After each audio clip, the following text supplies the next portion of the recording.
Hi friends, எல்லாருக்கும் வணக்கம். இப்போ நம்ம பார்க்க போகிற வீடியோ பார்த்துக்கிட்டிங்கன்னா சாம்சங் E1200 மாடல் பார்த்துருப்பீங்க. Keypad set. இந்த செட்டில் வந்து பார்த்துக்கிட்டிங்கன்னா கஸ்டமர் கம்ப்ளைண்ட் வந்து பார்த்துக்கிட்டிங்கன்னா ஃபுல் பேனல் வந்து டேமேஜு, கீபேடு எல்லாம் டேமேஜு, ஃபுல் பாடி வந்து சேஞ்ச் பண்ணணும். ரெண்டாவது பார்த்துக்கிட்டிங்கன்னா கீபேடு வந்து சரியாக ஒர்க் ஆகலை. கீபேடு வந்து எதுவுமே வந்து அப்படியே ஒர்க் ஆகலை அப்படின்னு சொல்லிட்டு, சரியாகவே ஃபங்க்ஷன் ஆகணும்னு சொல்லிட்டு கஸ்டமர் கம்ப்ளைண்ட் பண்ணியிருக்காங்க. இப்போ வந்து பார்த்துக்கிட்டிங்கன்னா இப்போ நம்ம வந்து இந்த மொபைலில் வந்து ஃபுல் பேனல் வந்து நியூவாக சேஞ்ச் பண்ண போகிறோம். ஃபுல் சென்டர் கேஸோடு சேஞ்ச் பண்ண போகிறோம். ப்ளஸ் வந்து போர்டு சர்வீஸ் பண்ண போகிறோம். இதில் வந்து கீபேடு வந்து பார்த்துக்கிட்டிங்கன்னா ஏதோ வந்து ஒரு லிக்விட் மாதிரி பட்டு கீபேடு சரியாக ஒர்க் ஆகலை. அதனால் வந்து பார்த்திங்கன்னா இப்போ கீபோர்டை ஃபுல்லாக க்ளீன் பண்ணிவிட்டு எடுத்துகிட்டு க்ளீன் பண்ண போகிறோம். அப்புறம் வந்து பார்த்திங்கன்னா சார்ஜிங் வந்து ஏறலை, ஓகேங்களா. அதனால் போர்டை ஃபுல்லாக சர்வீஸ் பண்ணிவிட்டு அந்த கீபேட்லேயும் உள்ள கீயெல்லாம் எடுத்துகிட்டு நல்லா க்ளீன் பண்ணிட்டு திரும்பி வந்து அசம்பிள் பண்ண போகிறோம். ஓகே ஃப்ரெண்ட்ஸ், இந்த வீடியோ பிடிச்சிருந்தால் கண்டிப்பாக லைக் பண்ணுங்கள், ஷேர் பண்ணுங்கள், கமெண்ட் பண்ணுங்கள். உங்கள் ஃப்ரெண்ட்ஸும் கண்டிப்பாக ஷேர் பண்ண மறந்துடாதீங்க.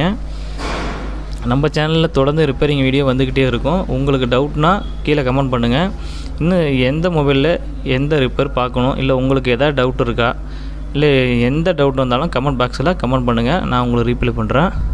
ஓகே ஃப்ரெண்ட்ஸ், வாங்க வீடியோக்குள்ளே போகலாம்.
G.C.M Select.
Okay friends, video பார்த்துருப்பீங்க. இந்த மொபைலை வந்து பக்காவாக ரெடி பண்ணியாச்சு, ஃபுல் பேனல் சேஞ்ச் பண்ணியாச்சு, கீபோர்டும் சர்வீஸ் பண்ணியாச்சு. இப்போ வந்து நல்லா சூப்பராக ஃபங்க்ஷன் ஆகுது. ஓகே ஃப்ரெண்ட்ஸ், இந்த வீடியோ கண்டிப்பாக பிடிச்சிருந்தால் லைக் பண்ணுங்கள், ஷேர் பண்ணுங்கள்.